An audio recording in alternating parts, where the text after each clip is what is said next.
into the light, legends rise, Brazilian times, fulfilling dreams, raise your voice, hearts of wonder, unity, greatness in our sight, shine on, hopes up. Bom dia para você que é do dia, boa tarde para você que é da tarde e boa noite para você que é da noite em qualquer lugar desse mundão. Eu hoje trago aqui uma pessoa muito especial e, claro, é o nosso 20º Gala, o Best of the Year, e hoje é uma pessoa extremamente especial. Eu quero dizer para você que uma pessoa ser reconhecida mundialmente, conquistar um prêmio internacional, é um marco que transcende fronteiras, validando o talento em escala global. Essa distinção atesta que o trabalho alcançou padrões de excelência reconhecidos mundialmente, fortalecendo a credibilidade e a influência do profissional e a da sua instituição. Mais do que prestígio, esse reconhecimento inspira outras pessoas, outros profissionais, abre novas oportunidades e reafirma que essa dedicação, inovação e compromisso com a qualidade são valores universais que conectam o mundo. E hoje, mais do que nunca, é uma profissional de primeiríssima linha, de um gabarito, literalmente falando, ouro, diamante, tudo que é possível quando a gente fala de qualidade profissional, e isso transcende realmente os Estados Unidos, né? Ela que abrange não só nossa comunidade, mas os Estados Unidos de uma forma geral. Eu tenho a honra imensa de trazer a doutora Renata Castro. Bom dia, como é que vai, doutora? Tudo bom? Que prazer enorme, imensurável tê-la aqui na nossa live do Brazilian Times. É um prazer estar aqui falando com a equipe de jornalismo tão sério, né? Acho que o tempo que o Brazilian Times segue informando a comunidade brasileira, apesar das mudanças radicais na maneira como a gente consome informação, são prova, né, do compromisso e da competência. Para mim é um privilégio saber que de uma menina que procurava quarto no classificado do Brazilian Times há 23 anos atrás, hoje eu posso estar aqui conversando com vocês e falando um pouco da minha trajetória, que eu espero que inspire muita gente a viver o sonho americano de vocês. Eu tenho absoluta certeza disso, e já que a senhora tocou nesse ponto, né, vamos começar então lá atrás. Doutora, como é que nasceu essa paixão por essa advocacia? Hoje a senhora, que é uma das principais, né, não só escritórios, mas também advogada dentro do quesito imigração, hoje tão falado. Como é que a gente chegou nisso? Essa paixão já vinha de criança, né? Como é que foi isso na sua vida? Conta pra gente, por favor. Olha, foi um atropelo, na verdade, né? Nunca imaginei ser advogada. Quando menina, meu propósito, meu projeto de vida era estudar relações internacionais para me tornar diplomata. Imagina que caos diplomáticos eu não ia causar, né? Imagina! Rio Branco. Não, com certeza seria uma embaixadora hoje, né?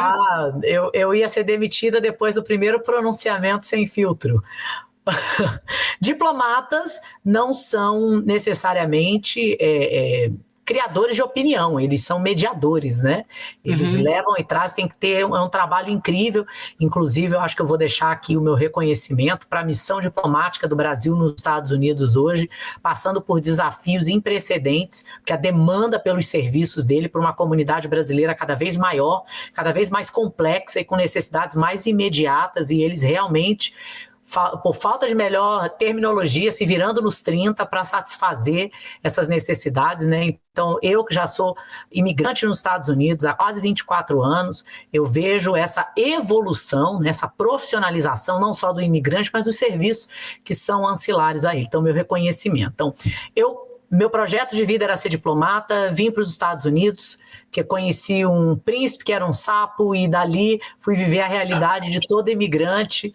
Trabalhei na limpeza, na construção, trabalhei em car wash, não imaginava que hoje eu estaria sentada aqui, né, detentora de 3 diplomas. Eu sou formada em administração de empresas com uma especialização em marketing, e quando eu me formei do meu bacharel nos Estados Unidos, meu projeto era estudar psicologia industrial, e um colega de classe começou a conversar comigo a respeito do desejo dele de se tornar advogado, e quando ele falou, Renata, você daria uma excelente advogada. Eu falei, você tá doido? Eu não daria para advogada nunca na vida, como que eu vou pagar, como que eu vou passar?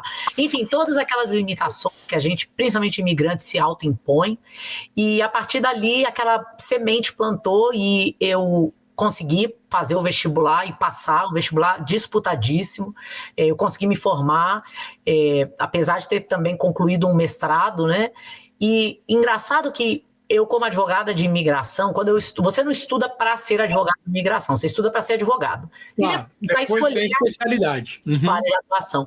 Eu nunca me vi atuando em nenhuma outra área. Eu acho que a questão imigratória, ela desafia a sua habilidade de encaixar os desejos de um indivíduo, de um ser humano, e apresentar aquilo dentro da lei, mas com empatia, com comoção, com apelo, às vezes, emocional ou econômico. A gente representa vários investidores, empresários, inventores. Então, eu acho que ser advogado de imigração é ser um grande contador de histórias e esperar que o público que está lendo aquela história, os agentes de imigração, os juízes imigratórios, acreditem na sua narrativa, que ela condiz com a lei e que aquele indivíduo à frente deles é merecedor ou merecedora de viver o sonho americano deles. E nesses quase 11 anos, né, de advocacia intensos, eu tenho tido o privilégio de ter representado ativamente milhares de brasileiros e realmente ajudado vários deles a viver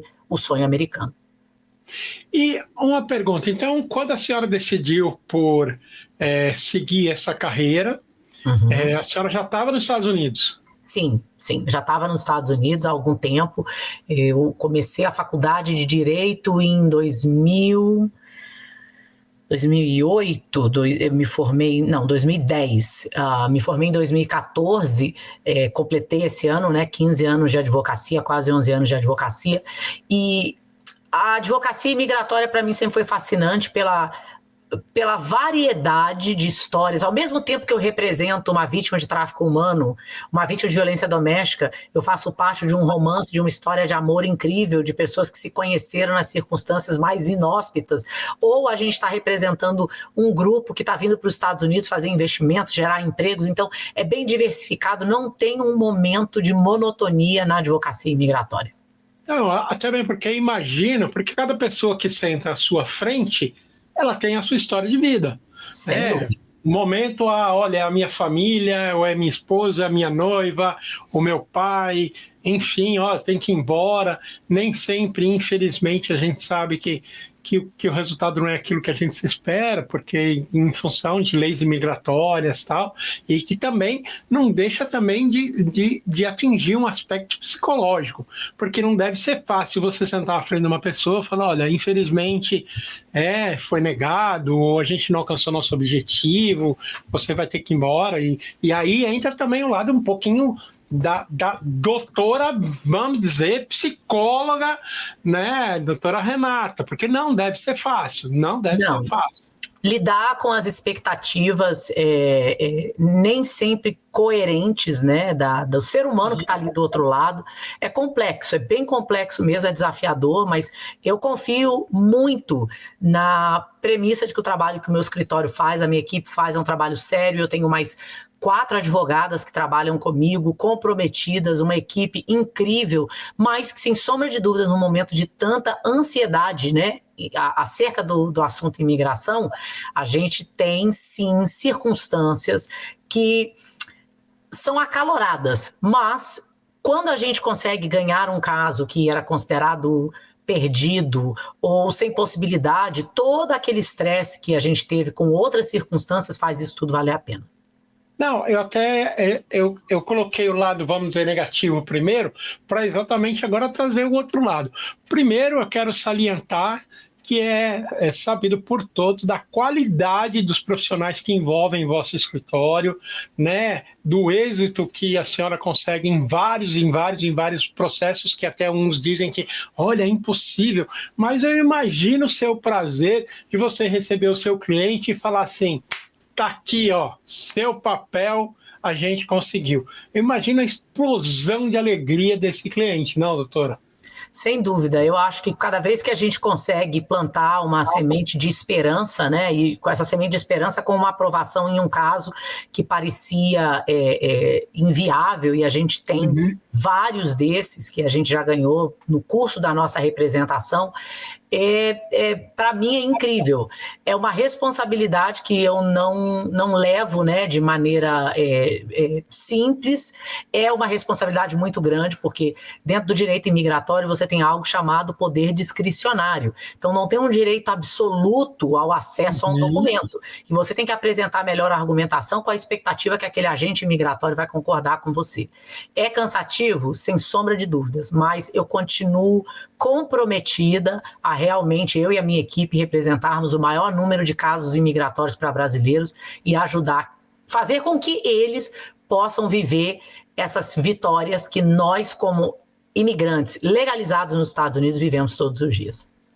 E como é que a senhora encara, doutora Renata? Eu sei que a senhora vai, né, se conter um pouco, mas como eu disse, todo mundo sabe da condição do escritório da senhora, do êxito, né? Sem dúvida alguma, é uma das maiores referências hoje que a gente tem nos Estados Unidos como escritório de advocacia, né? É uma responsabilidade incrível, porque, né, a pessoa indica vosso escritório e quando acho que ela entra e passa pela porta da sua sala, aquela esperança deve crescer de uma forma. E como a senhora encara essa responsabilidade que deve ser monstruosa exatamente para aquela pessoa, né? E aquela pessoa, quando olha, eu tenho certeza que ela vê a esperança, por causa que a gente não está falando em situações hipotéticas, a gente está falando de uma realidade.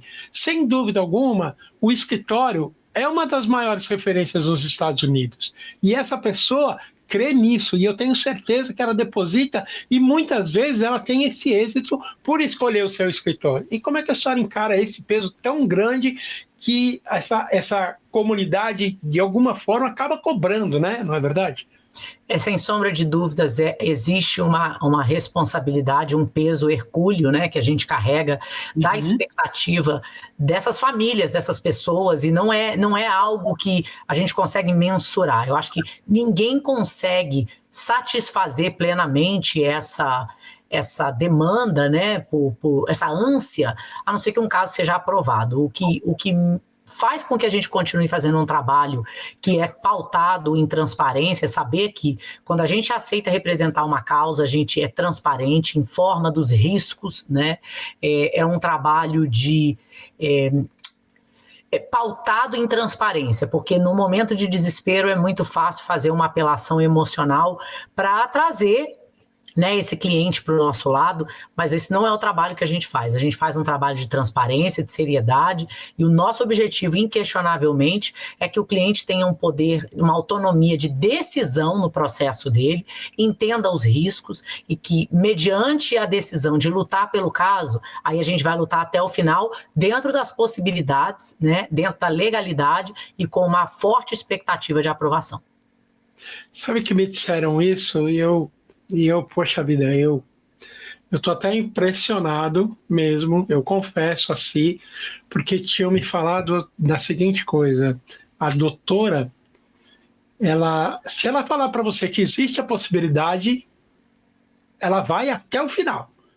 Mas se não houver, ela vai ser transparente e vai dizer para você, olha, não existe a possibilidade.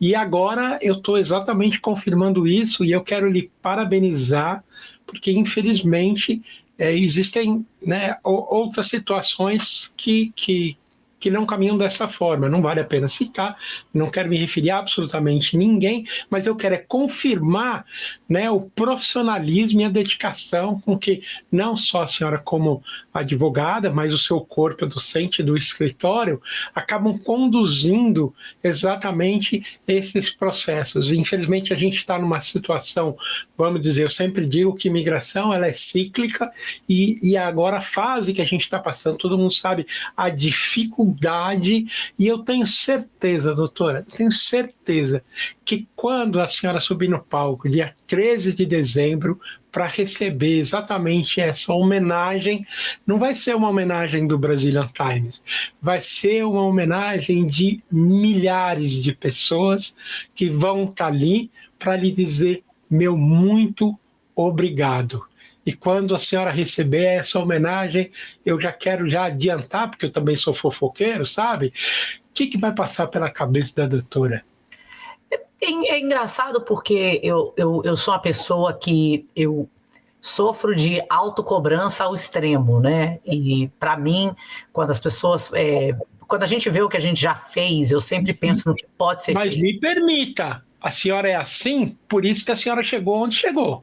Me permita. Eu sei que acaba sendo um fardo, mas a senhora não está onde a senhora está por acaso. Me desculpa, me perdoe. Eu sem sombra de dúvidas tive a oportunidade, o privilégio de ter perseverado e de ter encontrado pessoas nesse caminho que acreditaram na perseverança junto comigo, né?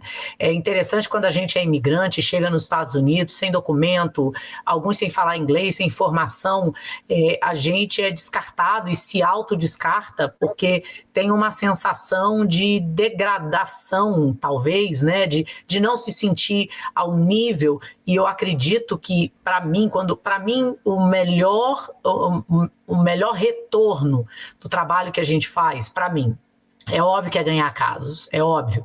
Mas, número 1, melhor retorno é quando eu tenho a oportunidade de estender uma oferta de trabalho no meu escritório para alguém que está começando a carreira profissional dele nos Estados Unidos, que tem vontade, que tem humildade, que tem ânsia de melhorar, e talvez ele não fique no meu escritório para sempre, não é o objetivo, é realmente ser um trampolim para outras pessoas, né? E eu ouço muita gente falando, nossa, Renata, eu às vezes, né, trabalho na limpeza, trabalho na construção, me sinto inferior, e eu falo, gente, inferioridade é um fruto da sua cabeça. Tem muita gente formada que está numa situação de inferioridade. Eu agradeço a possibilidade de mostrar que a Renata de ontem continuou dando passos um na frente do outro e ela construiu a Renata de hoje, e que a Renata de hoje construiu uma Renata ainda mais incrível para o futuro. Mas eu não gosto de falar de sucesso, mas a trajetória ela é diária, ela é desafiadora, ela cria pressão, mas o imigrante está preparado para isso melhor do que ninguém. Eu recentemente, eu tenho uma filha de 11 anos que ela é obcecada com Hamilton, e nós fomos assistir, né, a peça, e para quem não conhece, Hamilton, um imigrante do Caribe que foi para os Estados Unidos e foi um dos fundadores, né, da República, o primeiro-ministro das finanças, né, ele criou o Treasury americano, um menino órfão, pobre, e ele se casa com uma jovem de uma família de muito prestígio de Nova York, né, e daí o que era incomum, você ter um homem pobre se casando com uma mulher rica, porque não tinha Ainda mais na época, não? Ainda mais na época. E na peça tem uma fala que, para mim, é bem descritiva de todo imigrante. Quando perguntam para uma delas, né, que são irmãs que conheceram ele, enfim, ele casa com a irmã do meio, e perguntam para a irmã mais velha, mas por que você achou que Hamilton, se casando com ela, ele era um imigrante pobre, como assim ele era um bom partido? E a irmã mais velha, a Skyler, né, a irmã mais velha Skyler fala o seguinte, eu sabia que ele, como imigrante, ia fazer o que fosse necessário para sobrepor os obstáculos dele. E olha que fala poderosa, porque não era sobre aonde aquela pessoa começou, era o tanto de disciplina e compromisso e trabalho e comprometimento e cair e levantar novamente. E se isso não é ser imigrante, documentado, indocumentado, na limpeza, na diretoria de um grande banco, eu não sei o que descreve mais a rotina de um imigrante. E é por isso que a gente vence, é por isso que a gente vai para os Estados Unidos e a gente vence, mesmo em vista dos obstáculos atuais e do passado, e eu continuo acreditando que os Estados Unidos é melhor pela presença de imigrantes obstinados e que não aceitam não como resposta e que querem criar para si e para sua comunidade uma realidade cada vez melhor. Então, em cima disso, eu quero dizer o seguinte: quando perguntam para alguém por que esse alguém escolheu o vosso escritório, né? Ah, mas você colocou no escritório da doutora Renata porque você acha que ela vai ganhar? Eu tenho certeza que ela vai responder: eu não sei se ela vai ganhar, mas eu tenho certeza absoluta que ela vai lutar por mim com responsabilidade, dedicação, profissionalismo, e eu tenho certeza que ela vai ser a melhor pessoa nesse mundo para tentar me ajudar na minha vida e escrever uma outra história. Tenho certeza absoluta que essa pessoa dirá isso. Doutora, conta para mim, em 2026, quais são os planos? O escritório vai crescer? Tem outros planos? Hoje, a senhora atende quais estados, doutora? A gente atende nos Estados Unidos todo, eu tenho 2 escritórios, Orlando e sul da Flórida, e o nosso próximo projeto é abrir um escritório em Medford, Massachusetts, né? Para mim, Massachusetts é minha casa, é onde eu comecei a minha trajetória nos Estados Unidos. Eu tenho uma afinidade muito grande pela comunidade brasileira na Nova Inglaterra, porque eu percebo, né, não é que eu vejo imigrantes merecedores no país todo, mas eu vejo sim uma garra, um comprometimento, uma vontade de vencer que é bem peculiar dos imigrantes da Nova Inglaterra. Então, 2026, sem sombra de dúvidas, um escritório em Medford, Massachusetts, e daí com certeza Connecticut, New Jersey, Maryland, porque o nosso objetivo é expandir e ajudar o maior número de brasileiros a se legalizar nos Estados Unidos. Não, ainda mais Medford, que praticamente você está no meio do coração, né? Medford, Everett e Malden, enfim, você está no meio do coração da comunidade brasileira. Vou falar, vai ter que ser grande ali, viu? Porque, olha, para atender e com, né, essa coisa do rótulo de tão bom que é seu escritório, nós vai fazer fila. Doutora, antes da gente finalizar, quero lhe agradecer muito. A gente já está aqui já há mais de 20 minutos, parece que faz 1 minuto que eu comecei. A senhora é uma pessoa extremamente amável, atenciosa, gentil, mas eu não poderia me furtar do direito de que você pudesse, eu gostaria de lhe pedir imensamente, do fundo do meu coração, que você pudesse deixar uma mensagem para essas pessoas que estão numa situação hoje muito difícil, sofrida, alguns com incertezas mil. O que a gente pode dizer para essa comunidade? Porque a pergunta que a gente mais ouve é: será que isso vai parar? Será que vai mudar? Será que não vai cansar de prender? Qual que é a mensagem que a senhora pode dizer para essa comunidade tão grande que lhe adora tanto? Olha, eu como imigrante vivi indocumentada nos Estados Unidos, e é claro que eu não vivi esse período de tamanha incerteza, mas inquestionavelmente vivi os meus próprios desafios, né? O maior inimigo do imigrante é ele mesmo, porque ele começa a alimentar, a ter consigo conversas que são debilitantes e limitantes, e não é que o que está acontecendo lá fora não é real, mas ele toma uma proporção muito maior, você fica obcecado com essa possibilidade. Então, você que é imigrante já venceu tantos obstáculos pessoais, financeiros, geográficos, para estar num lugar que para muitos era um sonho. Começa a contabilizar as pequenas vitórias. E a partir daí, você vai se perguntar se talvez os Estados Unidos é um ponto final para você, e tomara que seja, mas se não for, será que ele é um trampolim para outras oportunidades? O que essa experiência nos Estados Unidos pode significar para você? É aprender inglês? É ter uma formação? Porque ser indocumentado não quer dizer que você não possa estudar. Então, eu acho que o meu convite para você que é imigrante, que está indocumentado, é quanto você pode expandir as suas possibilidades. Então, parece desesperador, parece finito, né? Porque a qualquer momento vai entrar a imigração e vai deter. E eu acredito que hoje a mídia social ela tem um poder de viralização e de disseminação que ele é positivo e ele é negativo. Então, por que não focar no positivo, focar nas vitórias que você e a sua família teve? E eu espero que você continue com essa chama acesa, não só de viver nos Estados Unidos, mas de viver a melhor vida para você e para sua família, seja nos Estados Unidos ou em qualquer lugar do mundo. Esse é o meu desejo, o imigrante brasileiro que está assistindo a gente. E se você precisar de um escritório de advocacia e imigração, você já sabe, vai lá no Google, doutora Renata Castro, bonitinho, você vai ter o melhor atendimento desse mundo e eu garanto a você os melhores profissionais disponíveis que possam efetivamente. Eu só não posso me comprometer que efetivamente ela vai ter espaço disponível dentro do escritório, porque eu sei que a clientela é vasta, é muito grande, porque muita gente procura tal, mas eu tenho certeza que se a partir do momento, caso ela pegue o seu processo, eu tenho certeza que ela vai até o final e vai fazer todos os esforços possíveis e impossíveis. Doutora, eu quero lhe parabenizar por ser quem é, pela humildade que tem, por ter chegado onde chegou, com tanto afinco, tanto trabalho, dedicação, mas que continua com essa humildade no peito, e principalmente ajudar a gente que tem tanto orgulho de ser brasileiro. Meu muito obrigado, parabéns pelo seu prêmio e dia 13 a gente se vê. Se a senhora quiser deixar as suas considerações finais, por favor. Para mim vai ser um privilégio encontrar com tantos brasileiros aí em Massachusetts no dia 13 de dezembro. E para vocês, né, que vão estar no prelúdio do Natal, tomara que o Papai Noel deixe aí embaixo da sua árvore um green card, porque isso daí é um presente indescritível, e que esse green card seja muito mais do que um cartão de entrada e saída nos Estados Unidos, seja um cartão de expansão de possibilidades para você e para sua família. Tá bom.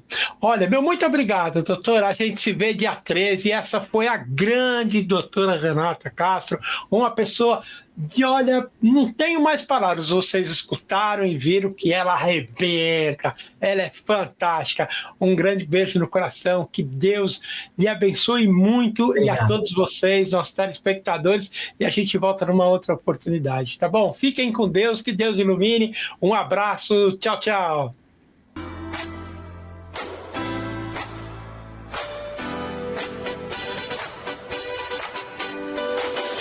To the light, legends rise, Brazilian times, fulfilling dreams. Raise your voice, hearts of wonder, unity, greatness in